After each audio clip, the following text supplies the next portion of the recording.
a barrage of mortar fire, hand grenades,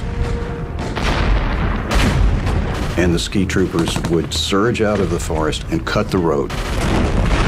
Hi, I'm Kylie, just another Army vet, and today I'm finishing my reaction to Fire and Ice, the Winter War of Finland and Russia, from the channel Milliman. Let's get to it. Markers in the village churchyard commemorate the defenders of the Battle of Summasi. Memorials on the Rate Road honor another party, the elite Ukrainian 44th Division.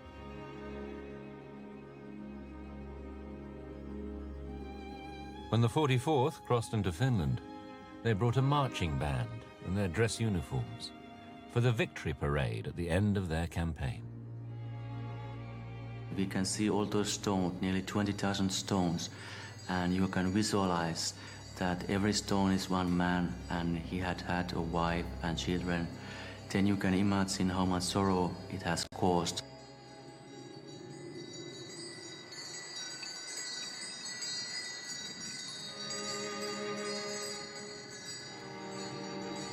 What a powerful visual representation. The 44th Division crossed into Finland on the Rate Road in mid-December. They had been sent to relieve the beleaguered 163rd Division, pinned down on roads around Summasi by meagre yet persistent Finnish resistance. They were to then slice across Finland and cut the country in half. These were mechanized Soviet divisions, but the roads they were able to use, these were logging tracks. They were 1 lane wide, they were solid ice, and once the Russian columns were committed to that territory, they had to stay on the roads. The combined forces of the 163rd and 44th Divisions totaled almost 30,000 soldiers, 335 artillery pieces, more than 100 tanks and 50 armored cars. Their columns snaked back 30 to 40 kilometers. They would attack and try and knock out vehicles on the road in the front and vehicles at the end, so that the vehicles in between would then become stuck. The Finns were on skis, and they could move very swiftly for up and down the length of that column, and they were completely invisible. A barrage of mortar fire, hand grenades, and the ski troopers would surge out of the forest and cut the road.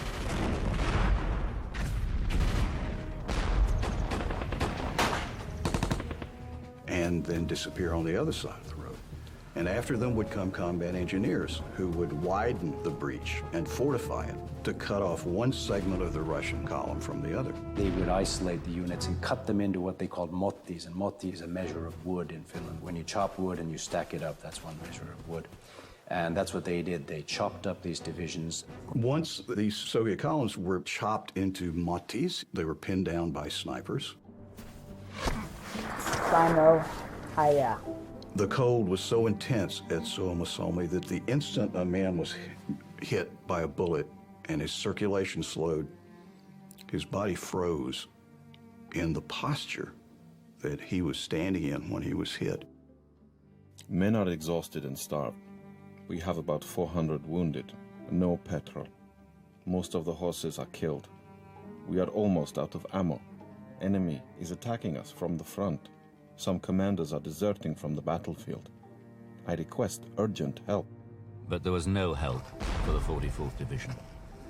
Survivors huddled in underground dugouts against the intense cold, extreme hunger, and enemy fire. One by one, they were hunted down. 1,500 Soviet troops were taken prisoner. Captured tanks, trucks, guns, and ammunition helped replenish Finland's arsenal. Only 5,000 escaped across the border. So 5,000 out of 30,000 and another 1,500 taken prisoner. So that is a lot of dead and MIA. Among them was General Vinogradov, commander of the 44th Division, and his 2 top officers. They were arrested, court-martialed, and placed before a firing squad. Summasi is where the Finns scored their greatest triumph with Monty tactics. Motti tactics, repeated all along Finland's northern front, halted the Soviet offensives. Some Red Army units held out until the end of the war. None survived the Lemeti-Motti.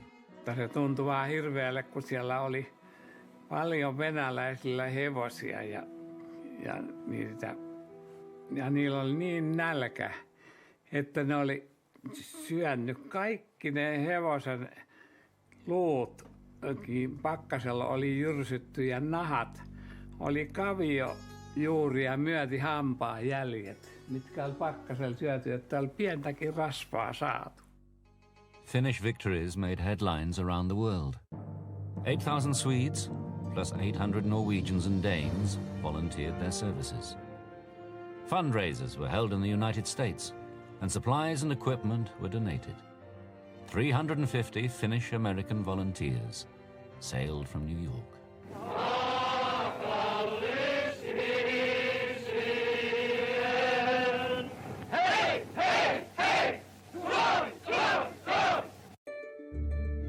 At the beginning of January, after a month of traveling, American Jack Häyhä and his Iroquois ambulance corps finally arrived in Finland. So for those of you who are not American or who just don't know, the Iroquois is actually an American Indian tribe. They were immediately sent north, deep into the forests. He and his ambulance crew picked up the wounded and transported them to field hospitals, exposing themselves to constant danger from enemy attack and crossfire. One day, Jack's friend nailed a sign to a tree. When he brought wounded Russians to the hospital, he witnessed fierce emotions. Ruskies, Ruskies, Ruskies. They hated the Russians. He saw how Finnish ski commandos expressed themselves even more violently and described it in his memoirs. It has become a legend of the Winter War. A weird scene in still life. A Russian patrol standing by the side of the road, the men upright and frozen stiff in the snow, a Russian officer beside them, pistol in hand. All had had their throats cut. The officer's pistol was loaded, and not a shot had been fired. Jack's group became known as the Lost Yankee Battalion. An American reporter tracked them down, and they appeared in a newsreel that was shown in cinemas across the United States. In January, sporadic fighting continued on all fronts, but after one full month of war, major operations by the Red Army ceased. January was largely a lull. Both sides were regrouping. It was a time of taking stock. The enemy's attacks in December could be compared with a badly conducted orchestra, in which the instruments were played out of time. Division after division was thrown against our positions, but the cooperation between the different arms remained bad. In the 1930s, Stalin had conducted a campaign of terror against perceived enemies of the Soviet state. It had consumed the professional elite of the Red Army. Thousands of officers were arrested and executed, including 90% of its generals and 80% of its colonels. They were replaced with less experienced soldiers, along with a cadre of political officers. But real power was in the hands of the NKVD, a secret internal security force that reported directly to Stalin himself.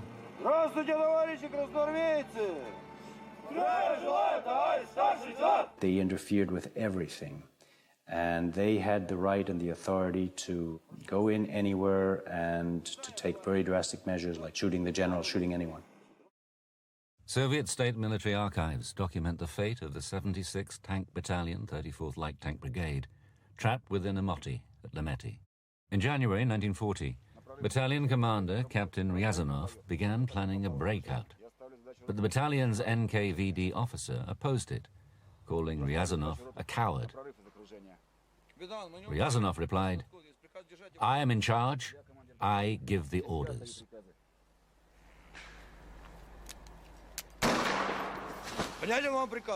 Only 19 men from that battalion survived the war.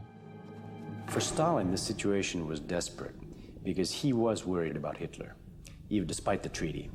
He had to somehow knock the Finns out of the war. Stalin brings in General Timoshenko, who was one of the few really good professional Red Army soldiers who had escaped the purges. In preparation for a massive new offensive, Timoshenko augmented his forces with 45 divisions. They brought 750,000 soldiers, more than 3,000 artillery pieces, 2,000 tanks, and hundreds of fighters and bombers. And he adjusted the strategy. Now he concentrated all the forces against the key to Finland, which was in southern Finland, the Karelian Isthmus. Field Marshal Mannerheim monitored the Soviet buildup and realized the inevitable was coming. Committing the last of his reserves, Mannerheim drew confidence from the fundamental strength of his nation. The nation stood as one man behind their armed forces in the calm and determined knowledge that the struggle must go on.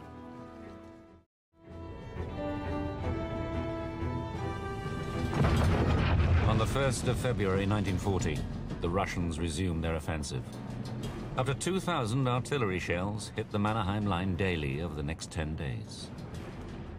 Niin kuin helvetti ei, niin en ole käynyt tietenkään siellä, mutta tuntuu siltä, että ei sen kamalampaa tilannetta voi olla.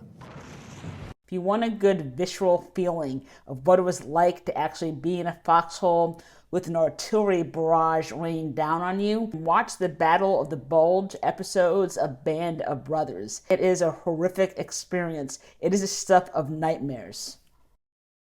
On the 11th of February, up to 250,000 shells rained down on the line. The largest artillery barrage since the Battle of Verdun in the First World War. 8:35. An unprecedented artillery bombardment of our entire sector. 12:15. Tanks have broken through. Enemy infantry has captured part of our positions.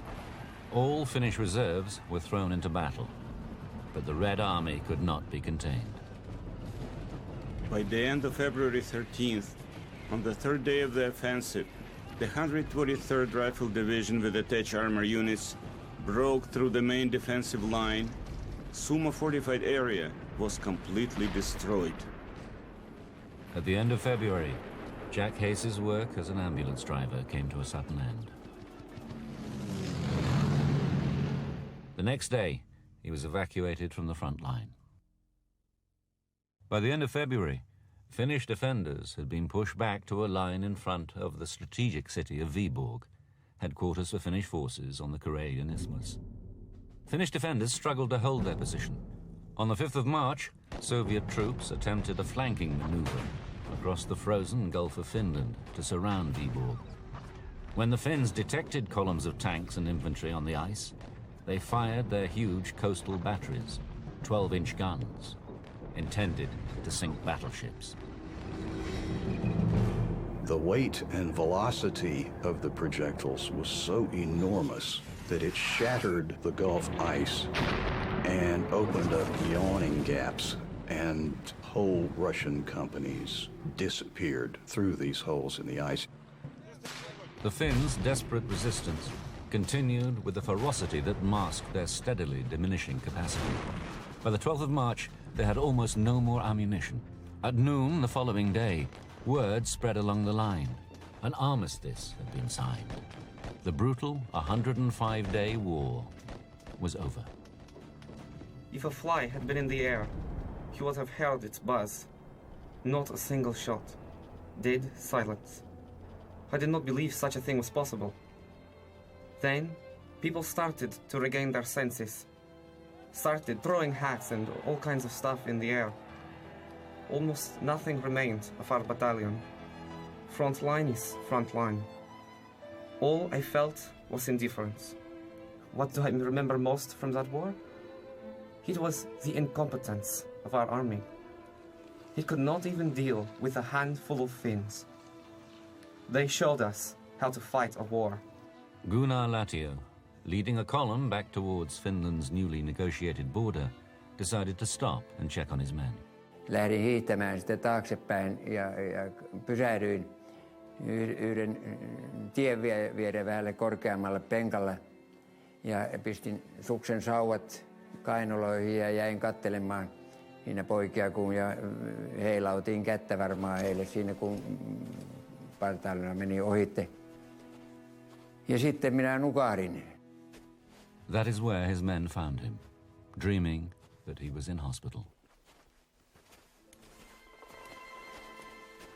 I cannot imagine the level of exhaustion and stress that those guys were constantly under. I have worked under sleep deprivation numerous times in the field, and it is not fun. Nothing compared to what they went through, but yes, it sucks. And I have been so tired at basic training that actually coming back on our 12-mile ruck march, I had actually fallen asleep while marching. So yes, when your body hits a certain point, then it will just shut down. 24 hours later, he woke up in a hospital bed.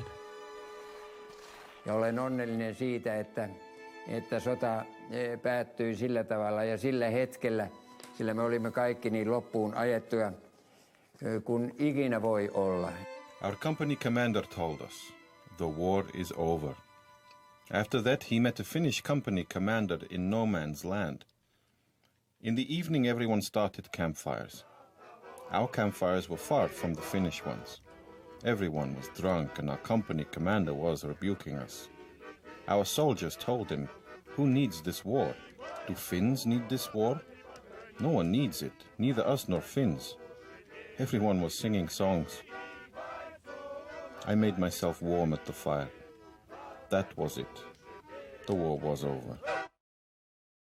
Jack Häyhä was on a ship in the mid-Atlantic, returning to the United States when he learned of the ceasefire.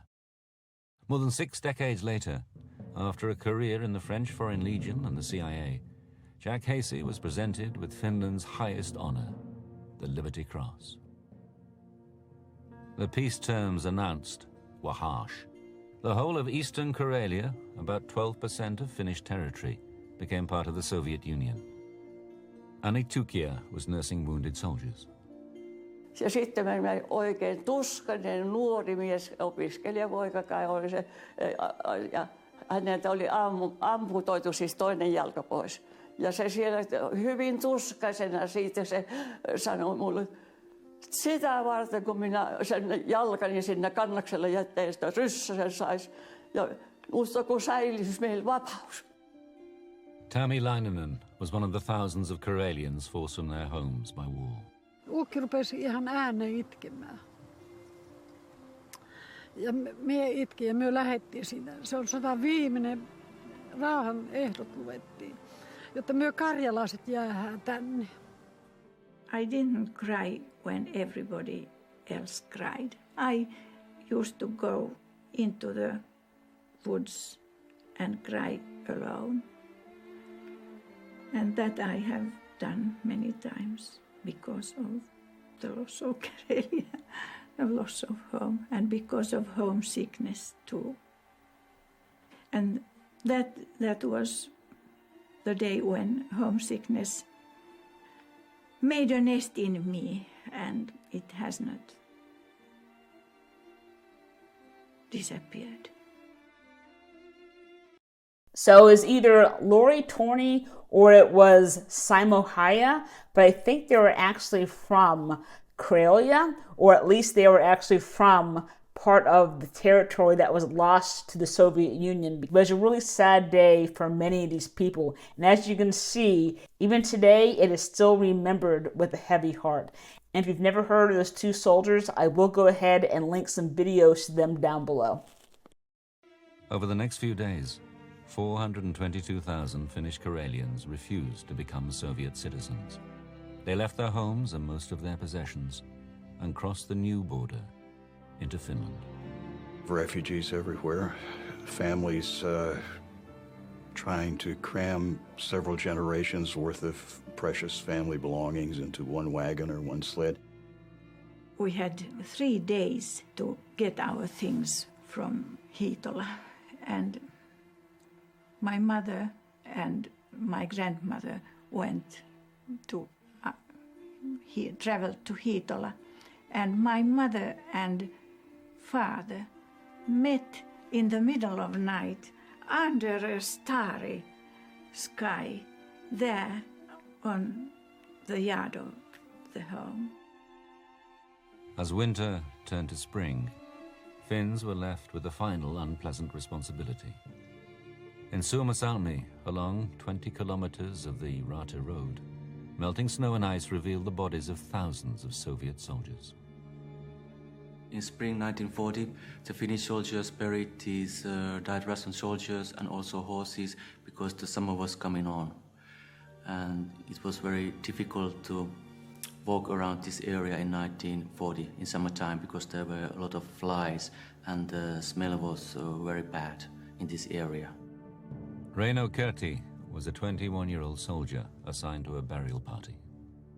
Se olisi tuntunut hyvin vaikealle, jos ne olisi ollut omia, eikä hän nyt olisi pantukaan sinne. Mutta kun se on vihollinen ihminen, sitä ei kunnioiteta sitä vihollista, olkoon se elävänä tai kuolleena. Nor were they honored by Soviet leaders. Only 350 bodies were sent to the Russian side because Russia won this war, and they said that only 350 soldiers died here, and they took all those bodies with them. The rest are still buried in mass graves on the Rate Road, unidentified by the nation that sent them into battle. When Nikita Khrushchev took over as leader of the Soviet Union after Stalin's death, he began a realistic accounting of Soviet casualties. He claimed that up to 1 million Soviet soldiers were lost in the 3 months of the Winter War. Since then, some historians have disputed Khrushchev's numbers, but few have challenged his conclusions. A victory at such a cost was actually a moral defeat. Our people never knew we had suffered a moral defeat because they were never told the truth. All of us, and Stalin first and foremost, sensed in our victory a defeat by the Finns. It was a dangerous defeat because it encouraged our enemy's conviction that the Soviet Union was a colossus with feet of clay. In short, our miserable conduct of the Finnish campaign encouraged Hitler in his plans for the Blitzkrieg, his Operation Barbarossa. So for those of you who don't know, Operation Barbarossa was the German invasion of the Soviet Union, and that was actually delayed because of the Greco-Italian War, when Hitler actually had to divert his troops to Greece to actually help the Italians as they're trying to invade Greece. And because of that delay, it actually forced Operation Barbarossa to take place in the winter, and that's one of the reasons why it failed. It's because of the brutal winter that Germany was actually not prepared for. Stalin's perception of the threat to Leningrad turned out to be completely in the wrong direction, because when the threat came, it was from the Wehrmacht divisions pushing up through Poland and the Baltic states rather than from the Finns. It's quite possible that had Stalin not had the lessons of the Winter War, that his army would have been even in poorer shape when Hitler attacked, and that Hitler actually might have managed to take Moscow. Since the collapse of the Soviet Union, there has been a re-examination of this pivotal conflict. It was in 1988 when the Russians said that they start the Winter War. And before that, they said that the Finns started the Winter War. That was the false flag operation that I was talking about in part 1. Most Russian people don't know anything about Winter War. They have white pages on their history. 6 decades later, the Soviet Union has collapsed, and all the occupied Baltic nations have regained their independence. Eastern Karelia, however, and its former capital, Vyborg, remain part of Russia. I'm waiting for Karelia to be returned to us so that I could take my grandchildren there and show that this is my original home district, and it has belonged to the neighbor for some time, but now it's again ours. And that is what I'm waiting for. The Winter War was a formidable experience that still resonates with valuable lessons. Don't rely too much on technology. Technology is important, material strength is important, but skill, how you use your equipment is even more important, and ultimately will. If you don't have the will to fight, nothing else matters. The people of Finland have shown that a united nation, small though it may be, can develop unprecedented fighting power and thus withstand the most formidable ordeals that destiny brings. By closing ranks at the moment of peril, the people of Finland earned for themselves the right to continue to live their own independent lives within the family of free peoples. Finland won. Because had Finland lost, she would have been occupied by the Soviets and she would have been like Estonia, which actually gave way to Stalin's demands and was occupied. And so in this sense, Finland won, obviously. Nature has tried, but cannot conceal the old battlefields. The anti-tank traps, blasted bunkers, unexploded shells, and unburied human remains. On these old sites of conflict, a new generation of Russians and Finns meet. Not to renew a war, but to remember. Reliving the past, shaping the future.